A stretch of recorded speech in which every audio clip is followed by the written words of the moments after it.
지난번에 잭 니콜슨 나오는 어바웃 슈미트로 노년 심리 분석해드렸는데요. 오늘은 같은 감독이죠. 알렉산더 페인 감독이 연출한 와인 이야기 사이드웨이입니다.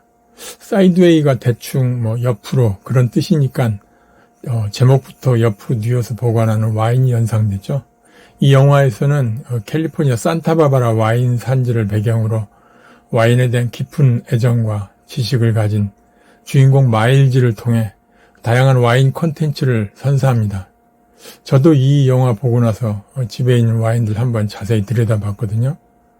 사실 선물 받은 위스키는 이렇게 병이 예쁘니까 진열이라도 하지만 와인은 눈에 안 띄는 한 구석에 그냥 눕혀놓는 경우가 많다 보니까 수량이 많아지면은 별 수 없이 와인 냉장고를 사게 되더라고요.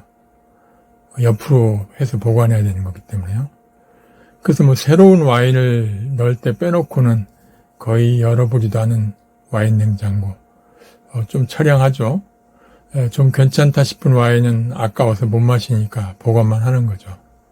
그러다 보니까 어쩌다 치킨에 와인 한 잔 하려고 치면은 먹게 되는 건 그 10,000원 안팎의 와인들 있잖아요. 맛있는 거. 옐로우 테일이나 디아블로 같은 거. 그런 정도 맛이죠. 사실 그게 입맛에도 맞고요. 예전에는 우리나라 와인 중에 마주왕, 모젤 이런 거 되게 맛있었는데 요즘도 나오는지 모르겠네요. 그래서 오랜만에 제가 와인 냉장고에서 와인을 한번 꺼내서 구경이라도 해봤습니다. 이건 칠레산 1865 꽤 유명한 브랜드죠. 여러분들도 잘 아실 겁니다. 빈티진 2017년이고 까베르네 쇼비뇽이네요. 아마 선물 받을 때 골프백 미니어처랑 같이 들어있었던 것 같아요. 그냥 멋져 보여서 냉장고에 보관 중이고요. 이건 독일에서 몇 달 살다 오신 지인이 선물한 건데 꽤 값진 거라고 하더라고요. 독일 그 와인 품평회에서 챔피언 먹은 제품이래요. 빈티지가 2014, 2014년이네요. 그리고 이건 빈티지 2013 샤또 말레스코 생떼쥐베리인데, 프랑스 생떼쥐베리 생각나지 않습니까? 처음에 본 순간부터 좀 값져 보이더라고요. 그런데 무슨 와인인지 몰라서 검색해보고서야 알았습니다. 왜 어린 왕자 작가 있죠? 생떼쥐베리 비행사. 그 생떼쥐베리의 할아버지가 유명한 와이너리를 갖고 있었대요. 그 할아버지가 설립한 와이너리에서 출시한 와인이랍니다, 이게. 참 신기하기도 하죠. 그 외에도 다양한 프랑스 와인들이 있던데, 치킨에 와인 한잔 하면서 어떻게 저런 것들을 먹겠습니까? 저한테는 호주산 옐로우 테일이 딱이죠. 까베르네 쇼비뇽 맛도 좋고요. 가성비 최고인 것 같습니다. 제 와인 얘기가 너무 길었고, 다시 영화로 돌아가자면, 주인공 마일즈가 사랑하는 와인은 제가 자주 언급했던 까베르네 쇼비뇽이 아니고 피노누아라고 하는 품종입니다. 와인 매니아 마일즈는 이 피노누아를 끊임없이 노력해야 하고 연약하면서 섬세하고 인내심을 가져야 하지만 그 보상이 엄청난 그런 와인이라고 묘사를 합니다. 거창하죠. 사실 피노누아가 다른 품종에 비해서 재배하기가 까다로운 건 사실이거든요.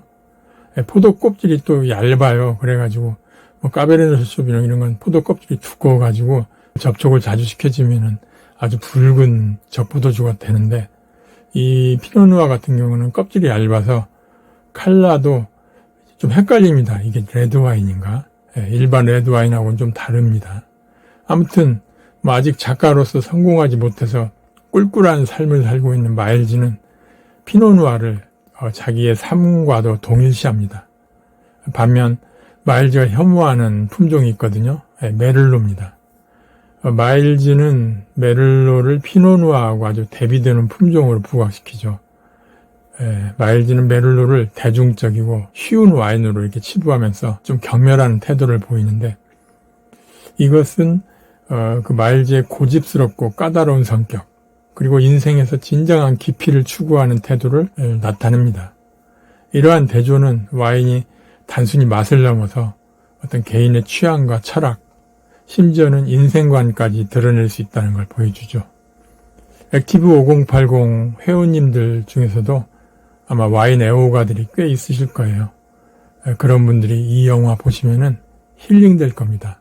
예, 알렉산더 페인 감독의 사이드웨이입니다. 상도 많이 탄 영화예요. 예, 아카데미에도 5개 부분인가 노미네이트 돼가지고 2개 부분을 수상했을 겁니다.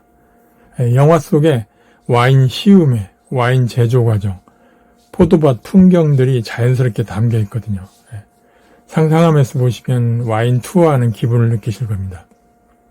조금만 감정이입을 하셔서 영화를 감상하시면 와인을 마시는 행위 자체가 단순한 음주가 아니라 감정을 교류하고 삶의 의미를 탐색하는 의식처럼 보일 겁니다.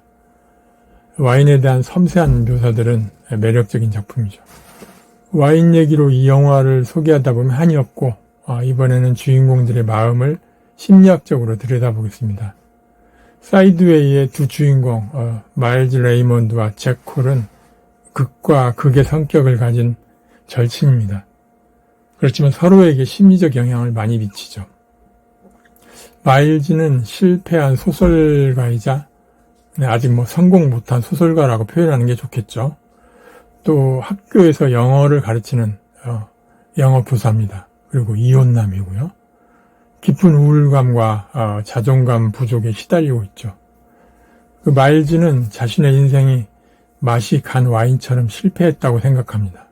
끊임없이 불평하고 비관적인 태도를 보이죠. 마일즈의 내면에는 거절에 대한 두려움과 새로운 관계에 대한 불안감이 뿌리 깊게 박혀 있습니다. 그는 와인에 대한 해박한 지식과 어떤 문학적 소양을 통해서 자신을 고립시키고 현실의 고통에서 벗어나려고 하는 어떤 지성화를 방어 기제로 사용하기도 합니다.